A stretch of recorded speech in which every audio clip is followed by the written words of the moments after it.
seperti apa sih Indonesia sekarang?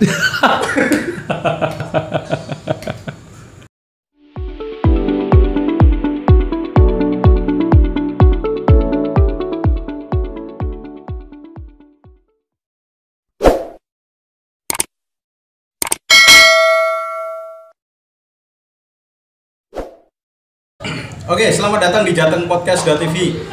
Malam hari ini saya kebetulan main-main di Kabupaten Demak dan mampir ke saudara. Tuh Mas Yanto. Gimana kabarnya Mas Yanto? Oh, baik-baik. Saudara ya? Calon saudara saudara, tetap saudara Islam dulu saudara. Ya kan? Sesama orang Islam saudara dulu ya kan? Sesama nanti manusia diikat, ya. Nanti diikat lagi loh. Oke, siap. Doakan.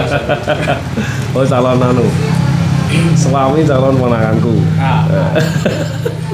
Buka tuh kayak gitu. Jadi main-main Mas Yanto itu termasuk di sini itu orang yang dipandang. Orang yang banyak dipandang. Tapi sebelum kita ngobrol lebih jauh, mohon maaf lahir batin Mas. Oh, siap. Sama-sama. Minal aidin wal faizin ya. Kegiatan gimana Mas? Masih lancar? Masih lah Mas. Kerja seperti biasa, ikut negara. BUMN. Ya, kita yang kerja, kita yang bekerja, masyarakat yang di rumah, kita kerja. Sebenarnya itu malah saya bingung, kamu di rumah biar saya yang bekerja. Padahal saya kan kerjanya di ranah bisnis. Saya harus berhubungan dengan customer, artinya nasabah dalam konteks pekerjaan saya. Kalau saya tidak ada interaksi, gimana cara kerja saya? Pakai online resikonya akan lebih tinggi online. Sedangkan dulu enggak sebelum lanjut. Apa sih Mas? Jadi apa nih? Ini buka ya? Ya, buka aja. Kerja di bank BRI. Ya, jadi marketing. Marketing. Officer ya. Sebutan itu. Ya, enggak. Kalau di BRI itu kan mantri ya? Mantri ya. Ya sama. Tugasnya mencari nasabah. Iya. Kan? Sama. Tadi balik lagi. Kenapa bingung? Kan pakai online juga bisa. Sekarang perusahaan banyak yang pakai Zoom. Marketing cari nasabah. Nasabah mau hutang. Ini aturannya ya. Mau hutang. Kalau kita nggak menggali informasinya, padahal kan kredit itu ketika kita memberikan kredit, kita tuh harus ada pertimbangan. Mulai dari karakter. Ada surveyor juga. Iya, surveyor. Dan di Mantri di BRI sendiri yang survei, yang analisa, yang memutusin kan mantrinya sendiri. Jadi langsung. 3 pekerjaan dari sekaligus. Bahkan kolektor ketika dia nunggak. Yang mantri nih. Mantrinya juga yang menagih. Ganti bayarannya 3 kali lipat. Oh, kalau masalah ya iya loh. Ya 3 kali lipat dari perbandingan sing yang mana gitu. Makanya kalau surveyor di bank ini bayarnya sekian, terus marketing di bank ini bayarnya sekian, kolektor digabung gitu. Ya enggak gitu. Artinya gini loh. Tanggung jawabnya satu, bayarannya ya satu. Tapi selama pandemi ini tetap bisa proses ya? Bisa proses, pembayaran bisa, tapi banyak penangguhan ya kebijakan kemarin. Walaupun gimana itu pemerintah, tapi saya lihat berita kok beda ya Mas. Dari paling atasan kita sebut presiden lah. Presiden ngomong 1 tahun penangguhan. Kok jatuh ke OJK udah beda, terus jatuh ke perbankannya juga udah beda. Itu jadi aturan ini ya Mas. Ini sensitif, privasi ini sensitif ora? Ora ya. Enggak masalah. Justru orang malah pengen tahu. Ini dari sudut pandang pekerja. Perbankan aja. Sayanya enggak usah perbankannya. Oh gitu ya. Saya waktu Pak Presiden ngomong di media televisi dan padahal dari perbankan kita belum ada kabar dari OJK dan lebih istilahnya parahnya lagi klarifikasi itu akhir bulan. Klarifikasi itu yang di statement yang dikeluarkan Bapak Presiden akhir bulan secara sistem, secara prosedural, kita belum siap dari perbankannya. Jadi keputusan itu dianggap sepihak gitu? Ya nggak sepihak, aku yakin nggak sepihak mas. Masa presiden ngomong nggak sepihak? Pasti kan ada pertimbangan. Nah mungkin. Aku kalau mau bilang semua gara-gara corona, besok ya nggak bisa menyalahkan itu ya mas. Cuman kondisinya juga seperti itu loh. Nah di situ, tapi kan tidak menjadikan alasan kita untuk mengeluh. Wah ini gimana toh kok nggak ada angin, nggak ada apa, langsung gini. Cuman kan di situ menuntut kita sebagai pekerja bagaimana cara mengatasi kalau ada masalah seperti ini. Walah situ 1 minggu mas kita kerja kayak istilahnya kerja bagi kuda gitu. Yang katanya kita di kantor, kalian di rumah, ya itu bukan mengurangi intensitas pekerjaan kita, malah lebih banyak dan mikirnya itu lebih berat dibanding ketika masa-masa normal. Pasti itu. Karena mungkin dampaknya juga luar biasa ke semua. Luar biasa. Tapi dari keputusan itu masyarakat yang dirugikan loh mas. Sadar nggak orang gini. Ini saya masyarakat awam nih. Presiden sudah ngambil keputusan itu. Ini masyarakat lega nih, masyarakat lega. Tapi tiba-tiba datang ke perbankan, ke tempat dia pinjem, ternyata penangguhan aturannya beda-beda. Iya, benar. Iya kan? Iya. Bukannya malah kena prank nih. Kena. Jadi gini loh, judulnya yang kita anggap yang diomongin sama presiden itu judulnya. Nah, setelah judulnya sistem mekanismenya. Ya, mekanisme saja sendiri dan mekanisme perbankan aku yakin juga mereka ambil beda-beda. Toh kita kerja di ranah bisnis, orientasinya ke laba. Artinya apabila kita istilahnya melakukan hal sesuai dengan apa yang dikatakan presiden, penangguhan setoran pokok plus bunga selama 1 tahun, padahal di perbankan laba mayoritas kan dari bunga kredit. Nah, kalau itu nggak jalan, kita makan apa? Terus laba yang ditargetkan kita kan juga bank pemerintah. Dan ketika di perbankan kan per tahun ada target. Corona, ini dia namanya sudah merah ini. Tujuan kita kan nggak bayar tapi namanya tetap baik. Berarti untuk kan percuma toh mas kita yang baik benar. Naduri mudah ya mas. Ya, yuk mas di kita itu tuh istilah dari marketing memberi keputusan. Walaupun ada istilahnya kategori pemutusan kredit mulai dari karakter, kapasitas orangnya, terus istilahnya nilai agunannya, nilai dominannya, tetap satu mas dasarnya kepercayaan. Kita kalau dia memenuhi semua kriteria tapi kepercayaan kita, wah saya ragu, kan juga nggak saya kasih mas. Nggak mau ya. Balik lagi loh mas. Berarti subjektif ya? Subjektif. Bukan objektif ya?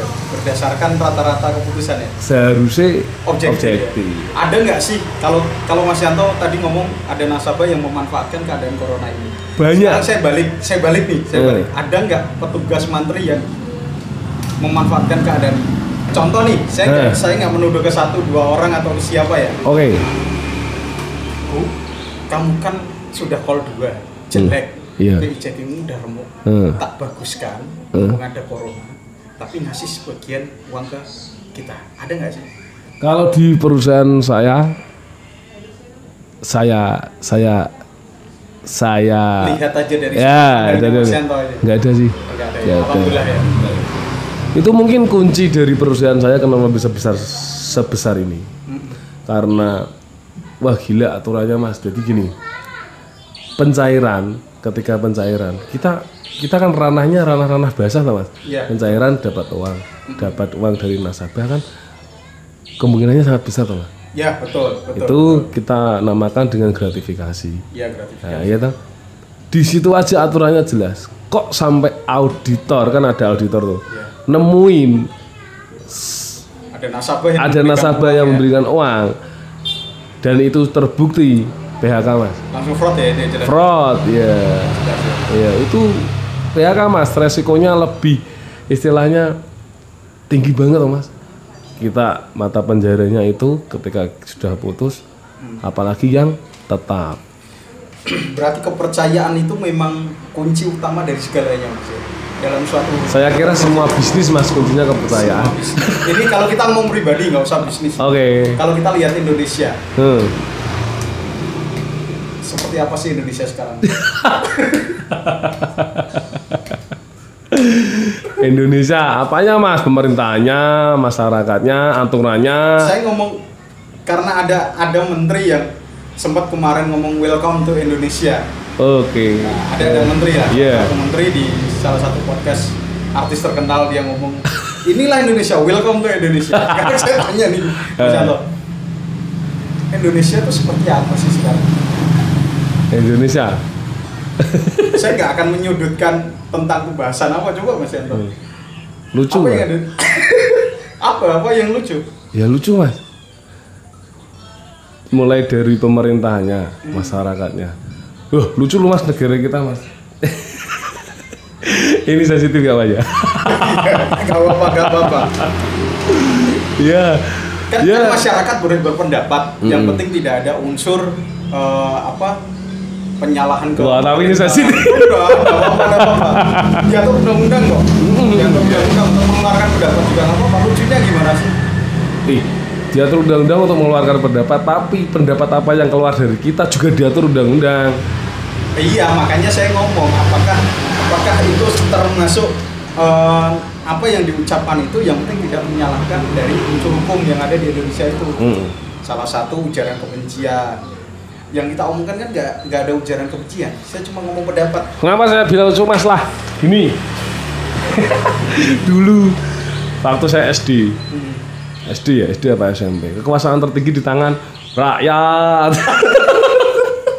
Sekarang nggak tahun ini, sekarang mungkin dimulai tahun kapan? Tahun lalu. Udah lama. Kekuasaan di tangan rakyat. Sekarang kekuasaan di tangan. Terusin sendiri lah. Sekarang kita apa diatur loh mas. Kita bicara salah. Saya ingat mas, waktu dulu zamannya presiden yang sebelum ini, demo pakai kebo, demo kayak apa? Artinya yang kita nilai itu presidennya bukan personalnya, kan gitu mas. Tapi sekarang, jenengan walaupun nilai presiden, tangkap. Kan ada undang-undang ya mas? Indonesia ya. Menghina presiden. Itu undang-undang terbaru kan? Ya makanya. Kalau masalah tadi seperti Mas Yanto ngomong emang semua diatur sekarang.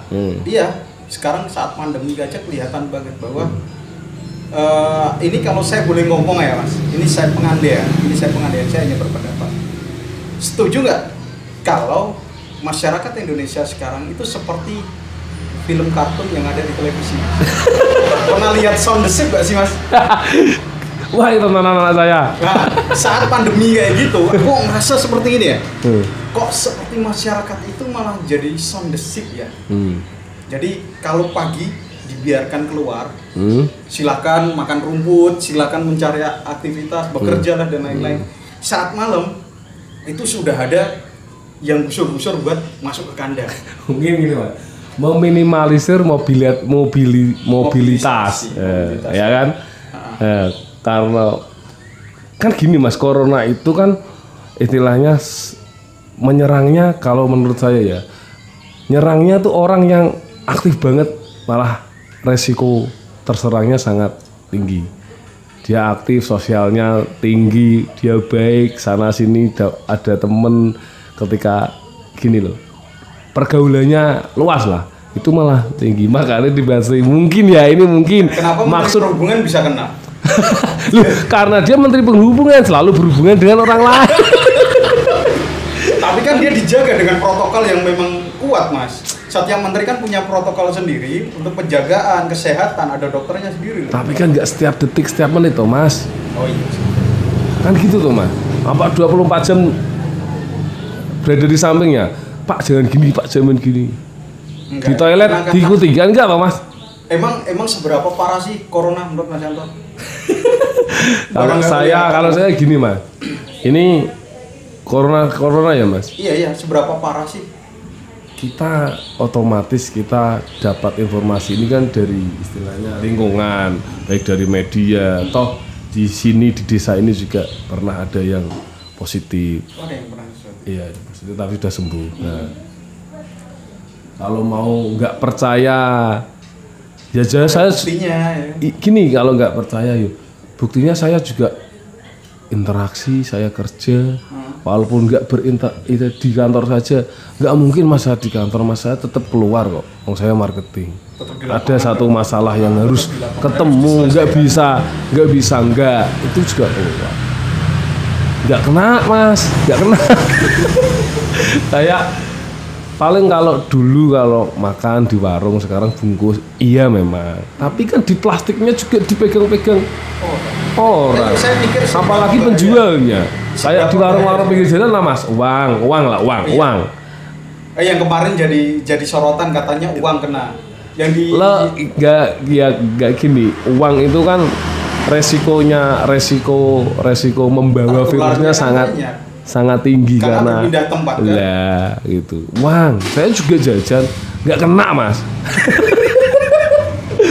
Kalaupun nggak percaya, tetangga saya ada yang positif.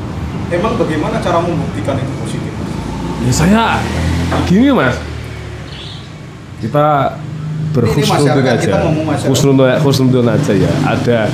Ada bidang kesehatan ya yang bisa istilahnya mengklarifikasi bahwa itu positif dan tidaknya ya dari pihak kesehatan. Kalau di desa yang bisa klarifikasi siapa Mas? Siapa? Gugus tugas itu ya? Gugus tugas itu ya? Gugus tugas. Kesehatan ada bisa nggak mengklarifikasi juga? Apa harus ada persetujuan dari gugus tugas? Itu saya juga masih mencari. Kelihatannya itu gugus tugas itu hanya memanajemen Mas. Ini kayak organisasi. Informasi yang masuk dari rumah sakit. Dari rumah sakit disiarkan ke masyarakat melalui gugus tugas. Yang berhak untuk mengatur atau mengkoordinir tugas-tugas. Kan harus kerjasama dengan TNI. Kalaupun ada data yang tidak sama, artinya berarti ada keterlambatan informasi dari. Keterlambatan bukan dibuat-buat ya. Keterlambatan ya. Husnudon aja Mas.